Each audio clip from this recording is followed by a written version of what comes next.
दोस्तों बहुत सारे लोगों का सवाल था कि वो झारखंड में अगर पेपर प्लेट बिजनेस को स्टार्ट करना चाहते हैं तो झारखंड में किन किन चीज़ों का डिमांड है, वहाँ पे कौन कौन सा जो है रॉ मटेरियल चलता है और वहाँ के लिए जो है कौन सी मशीन अच्छी रहेगी, मशीन वो कहाँ से परचेज करेंगे और मशीन को फैक्ट्री से लेकर के घर तक लाने में उन्हें कितना रुपया खर्च हो जाएगा, यानी इन्वेस्टमेंट कितना लगेगा। इन तरीक़ों का जो है सवाल रहता है लेकिन उन्हें जवाब नहीं मिलता है।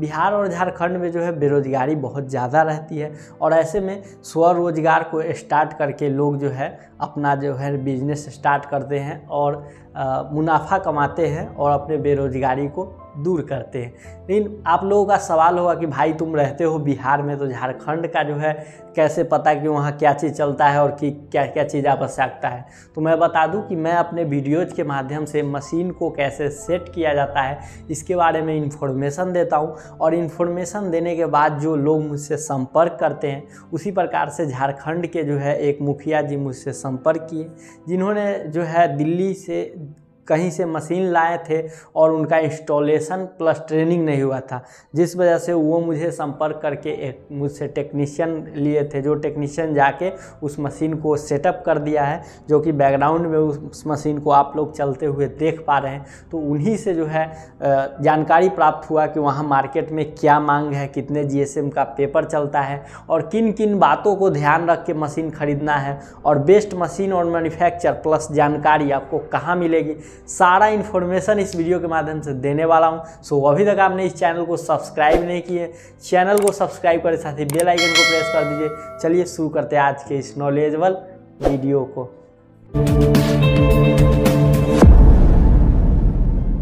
दोस्तों अगर आप भी झारखंड राज्य से है या भागलपुर साइड से है तो आपके एरिया में क्या चीज़ चल रहा है और टोटल स्टार्ट करने में कुल कितना पूंजी लग जाएगा, जगह कितना चाहिए, बिजली कितना चाहिए, सारा इन्फॉर्मेशन इस वीडियो के माध्यम से देने वाला हूँ। कुल 5 पॉइंट के माध्यम से मैं सारा जानकारी दूंगा, जिसमें हमारा सबसे फर्स्ट पॉइंट जो है वो है डिमांड। इस पॉइंट के माध्यम से मैं आपको बताऊंगा कि आप लोगों का सवाल रहता है कि भाई मेरे एरिया में चलता क्या है, क्योंकि जो डिमांड रहेगा, जो मार्केट का मांग रहेगा वही प्रोडक्ट आप बनाइएगा और मार्केट को पूरा कीजिएगा, तभी जो है आप मुनाफा कमा सकते हैं। अब चल रहा है कोई दूसरा पॉइंट और अब चल रहा है कोई दूसरा प्रोडक्ट और आप लाइएगा कोई दूसरा प्रोडक्ट, तो क्या होगा, नया में ही जो है आप गिर जाइएगा और आपका बिजनेस जो है वो ग्रोथ नहीं कर पाएगा और जब बिजनेस ग्रोथ ही नहीं करेगा तो आप पैसा कहाँ से कमाइएगा। सो पहले पॉइंट में मैं डिमांड के ऊपर डिस्कस करूँगा कि मार्केट में डिमांड क्या है। सेकेंड जो हमारा पॉइंट है वो है मशीन, स्पेस एंड इलेक्ट्रिसिटी, यानी कि मशीन का चुनाव हमें कैसे करना है, डिमांड के अनुसार हम कौन सा मशीन लेंगे और उस मशीन के लिए हमें कितनी बिजली चाहिए और कितनी जगह, स्पेस यानी कि कितनी जगह चाहिए, इस चीज़ का इन्फॉर्मेशन मैं आपको दूसरे पॉइंट में दूंगा। हमारा थर्ड पॉइंट जो है वो है रॉ मटेरियल। ये भी काफ़ी इम्पोर्टेंट पॉइंट है कि जब हम कोई प्रोडक्ट का मैन्युफैक्चरिंग बिजनेस स्टार्ट करना चाहते हैं तो मशीनें तो हम एक बार परचेज करते हैं, लेकिन रॉ मटेरियल हमें बार बार परचेज करना है और बिजनेस का जो नींव होता है, जो नींव, जो पिलर बोलते हैं हम लोग, वो जो है वो रॉ मटेरियल पे ही टिकी हुई रहती है। अगर सही क्वालिटी का रॉ मटेरियल हमें प्रोवाइड नहीं हुआ तो हम उस बिज़नेस में 99% जो है फेल हो सकते हैं। सो रॉ मटेरियल के बारे में मैं आपको तीसरे पॉइंट में इंफॉर्मेशन दूंगा। हमारा चौथा पॉइंट जो है वो है इन्वेस्टमेंट, यानी कि मशीन, रॉ मटेरियल, डाई और फैक्ट्री से घर तक लाने में जो टोटल कॉस्ट है, यानी कि ओवरऑल इन्वेस्टमेंट यानी कुल लागत, वो हमें कितनी लगेगी, इस चीज़ की जानकारी मैं आपको चौथे पॉइंट में दूंगा। एंड हमारा लास्ट पॉइंट जो है वो है how two by machine and raw material and technical support. इस पॉइंट के माध्यम से मैं आपको बताऊंगा कि आप मशीनों को कैसे परचेज कर सकते हैं, कहां जाके देख सकते हैं, रॉ मटेरियल के बारे में जानकारी ले सकते हैं। इन सभी चीज़ों का इन्फॉर्मेशन मैं लास्ट पॉइंट में दूंगा। जैसा कि हमारा फर्स्ट पॉइंट है डिमांड।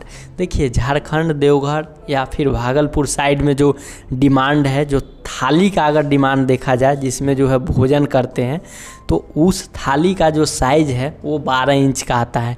यानी 12 इंच का थाली जो है उस एरिया में चलता है, जिसका उपयोग करके जो है हम लोग क्या करते हैं, भोजन को करते हैं। जैसे झारखंड में आप लोग रहते हैं ना, तो झारखंड में जो पेपर यूज होता है, जो थाली बनती है वो 12 इंच की बनती है।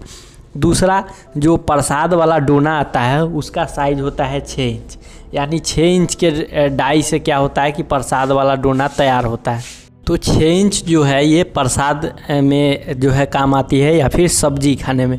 उसके बाद आता है 7 इंच डोना। 7 इंच डोना जैसे बहुत सारे होटल में अभी क्या हो रहा है, थर्मोकोल बैन होने के बाद जो बड़ा सा डोना आप लोग देखते हैं वो 7 और 8 इंच का बड़ा सा डोना होता है।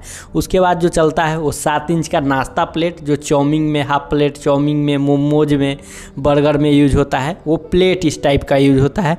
उसके बाद जो है वो 5 इंच या 4.5 इंच का डोना, जैसे कि गोलगप्पा, फुचका जिसको बोलते हैं, जो आप लोग खाते हैं, उस टाइप का जो ठेले वाला है वो इस टाइप का छोटा डोना रखते हैं, जिसमें जो है वो गोलगप्पा को देते हैं। तो डिमांड समझ गए क्या क्या डिमांड है, मतलब 4 से 5 टाइप का डिमांड रहता है मार्केट में। अब इस 4 से 5 चीज़ों को निकालने के लिए हमें मशीन के कौन सी चाहिए, जैसा कि हमारा दूसरा पॉइंट है मशीन, स्पेस एंड इलेक्ट्रिसिटी। देखिए इसमें मशीनें जो है वो 2 टाइप की आती है। फर्स्ट में आती है हाइड्रोलिक मॉडल, सेकेंड में आती है क्रैंक मॉडल। देखिए हाइड्रोलिक मॉडल में भी एक आता है ऑल इन वन, जिसमें जो है ऑल इन वन कहने का मतलब इसमें आप हर टाइप का प्रोडक्ट बना सकते हैं। जैसे फैंसी आइटम और एक आता है सिंपल आइटम। जैसे सिंपल आइटम में देखिए ये कोर थाली है, कोर दोना है, तो इसमें क्या है, किसी भी तरह का डिमांड नहीं है, तो ये सिंपल आइटम हुआ। उसके बाद ये देखिए ये बफर थाली और हार्ड प्लेट है, तो इसको बोलते हैं बफर प्लेट। तो ऑल इन वन में कोई ऐसा पत्ता नहीं है जो नहीं बनेगा। लेकिन हाइड्रोलिक जो टाइप का जो मॉडल, हाइड्रोलिक मॉडल का जो मशीन होता है वो थोड़ा महंगा आता है, तो नए लोग जो है जिनके पास कम पूंजी है वो इस चीज़ को नहीं परचेज करते। सेकेंड आता है क्रैंक मशीन। तो देखिए क्रैंक मशीन है, तो ये भी ज़रूरी नहीं है कि इसमें भी सारा प्रोडक्ट बनता है, लेकिन सिर्फ इसमें रिंकल थाली इस टाइप का जो है वो नहीं बनता है। तो क्रैंक मॉडल जो है ये सस्ती पड़ती है और हाइड्रोलिक मॉडल जो है वो थोड़ा महंगी। जैसे हाइड्रोलिक मॉडल का स्टार्टिंग रेंज है 65,000 से लेके 1,20,000 तक, और क्रैंक मॉडल जो आता है वो 30,000 से लेके 55,000 तक आ जाता है, यानी ये सस्ती है। तो देखिए दोनों ही मशीनों के लिए जो है जगह आप कोई मशीन ले रहे हैं, दोनों में से आप अपने पूंजी के अनुसार ले सकते हैं। हाइड्रोलिक वाली भी ले सकते हैं या फिर इस टाइप की क्रैंक मशीन।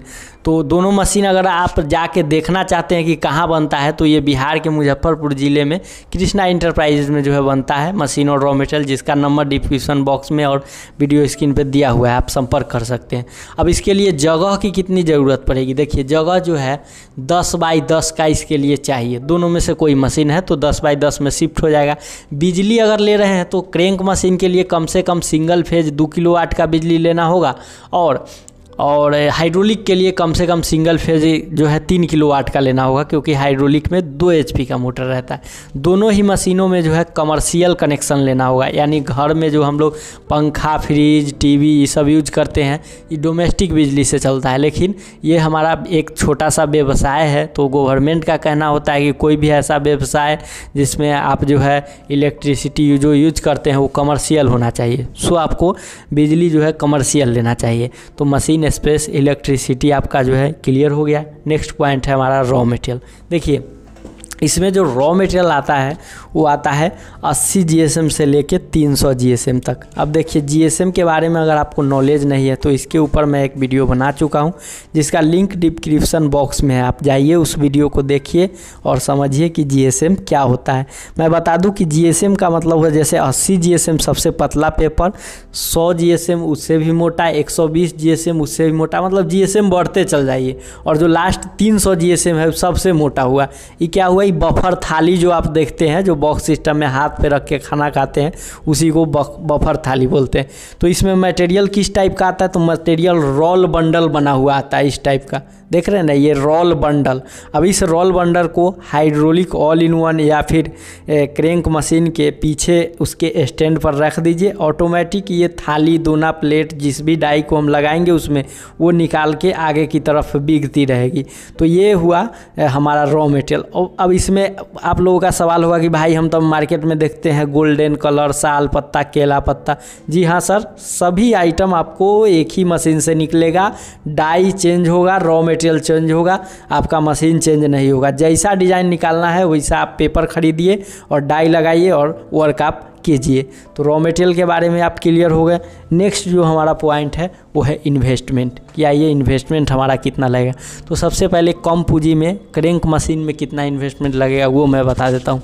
आपको 4 इंच से लेकर के जो है 12 इंच तक थाली बनानी है। तो क्रैंक मॉडल बहुत टाइप का आता है, 35,000 से लेके 55,000 तक, जिसमें मैं चुनाव किया हूँ 14 इंच बेलन वाला single block bearing channel body machine इस टाइप की, जिसका जो है प्राइस है 42 से लेके 45,000 के रेंज में है। तो मशीन का मैं डाल देता हूँ 45,000 प्लस इसके साथ एक डाई मिल जाएगी।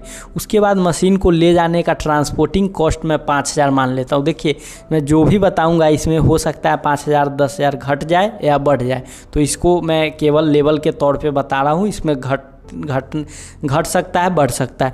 उसके बाद डाई अगर डिफरेंट जैसे एक डाई तो मशीन के साथ मिल गया, लेकिन और भी तो डाई हमें लेना है, तो डिफरेंट टाइप डाई 10 से 12,000 यानी 10,000 मैं डाई का मांगता हूँ। Raw material 15,000। अगर टोटल कॉस्ट जोड़ता हूँ तो मेरा 75,000 आ रहा है, यानी 75,000 रुपये के इन्वेस्टमेंट से आप अपने क्रैंक मशीन का जो है शुरुआत कर सकते हैं। अब देखिए मार्केट में क्या अफवाह फैलता है, 25,000 की दोना पत्तल मशीन ले जाइए, लाखों कमाइए। दोना तो काट लीजिएगा, थाली नहीं करता है। अभी आज वो कॉल आया था हमको कि देखिए ना, दोना तो बहुत अच्छा काट लिए, 13 इंची थाली का डाई लगाए हैं तो हमारा मशीन कामें नहीं कर रहा है। तो 25,000 35,000 5,000 10,000 के चक्कर में गलत सामान नहीं परचेज कीजिए, बाद में आपको बहुत जो है पछताना पड़ेगा। सो आप सब कुछ सोच समझ के ही बिजनेस कीजिए, मैं हर वीडियोज में बोलता हूँ। सो ये हो गया हमारा 75,000 क्रैंक में इन्वेस्ट। अगर हम हाइड्रोलिक से स्टार्ट करें तब हमको कितना लगेगा, तो देखिए हाइड्रोलिक से स्टार्ट करने में हाइड्रोलिक में भी कई मॉडल आता है, जैसे कि single die single cylinder, double die single cylinder, triple die, double die double cylinder, all in one, इस टाइप का आता है। लेकिन नया लोग जो है सिंगल सिलेंडर सिंगल डाई से स्टार्टअप करते हैं, जिसका प्राइस 80 से 85,000 के रेंज में होता है। तो इसमें भी हम 80,000 मशीन का पकड़ लेते हैं और 5,000 ट्रांसपोर्ट इसमें भी पकड़ लेते हैं, 10,000 का डिफरेंट डाई पकड़ लेते हैं। देखिए इसमें एक चीज़ और बढ़ जाता है, ऑयल, इसका जो टंकी होता है उसमें तेल डलाता है तब जो है हाइड्रोलिक ऑपरेट करता है। तो 3,500 से 4,000 के बीच में 1 ड्राम आपका ऑयल होगा और मटेरियल 15,000, यानी 1,13,500 आ रहा है। तो ये भी आप मान के चलिए कि 1,20,000। मैं जो भी चीज़ बताता हूँ उसमें कुछ घट बढ़ हो सकता है। अब घट बढ़ इसलिए हो सकता है क्योंकि देखिए लोग जब मशीन खरीदने जाते हैं तो मटेरियल थोड़ा ज़्यादा ले लिए या फिर डाई कोई और डिज़ाइन ले लिए तो प्राइस ऊपर नीचे हो जाता है। तो उस हिसाब से जो है अगर देखा जाए तो 70 से 75,000 के रेंज में क्रैंक मशीन आपका स्टार्ट हो जाएगा। और हाइड्रोलिक ऑल इन वन अगर बात किया जाए स्टार्टिंग का, तो ये आपका 1,15,000 से लेके 1,20,000 के रेंज में आपका स्टार्टअप हो जाएगा। देखिए लोग कहते हैं कि 2 लाख रुपया हमारा मशीन में लग गया, ये लग गया, वो लग गया, हम फेल हो गए। तो फेल होने का सबसे बड़ा रीज़न जो होता है वो होता है जानकारी नहीं लेना। तो सही जानकारी लीजिए, सही जगह जाइए, 5,000 10,000 के चक्कर में गलत मशीन नहीं कीजिए। अब लास्ट जैसा हमारा पॉइंट है हाउ टू बाई मशीन। तो देखिए बिहार के मुजफ्फरपुर ज़िले में कृष्णा इंटरप्राइजेज है, जो कि झारखंड से कोई ट्रेन आप पकड़िए और पटना जंक्शन उतरिए, हाजीपुर जंक्शन उतरिए या फिर मुजफ्फरपुर उतरिए। मुजफ्फरपुर सबसे नज़दीकी पड़ेगा। वहाँ जाके आप इस नंबर पे कॉल कीजिए, आपको फैक्ट्री का एड्रेस बताया जाएगा। कृष्णा इंटरप्राइजेज में हर तरीके का मशीन निर्माण किया जाता है और रॉ मटेरियल सबसे पहले वहाँ जो प्रोडक्ट बनता है आपको वहाँ ले जा कर के जो है आपको पूरा डिटेल से बताया जाएगा, क्या मार्जिन है, कैसे पैकिंग करना है, कौन आइटम में कितना पीस निकलता है, कितना बचेगा, रॉ मटेरियल दोबारा कैसे पहुंचेगा, सारा इन्फॉर्मेशन दिया जाता है। उसके बाद आप मशीन ले अथवा न ले कोई दिक्कत नहीं है, आप आ भी सकते हैं। और अगर आपको मशीन परचेज करना है तो ऑर्डर लगा के आप अपने अनुसार से मशीन को भी परचेज कर सकते हैं। तो दोस्तों मैं आपसे मिलता हूँ अगले वीडियो में एक नए इन्फॉर्मेशन के साथ। तब तक के लिए जय हिंद, वंदे मातरम।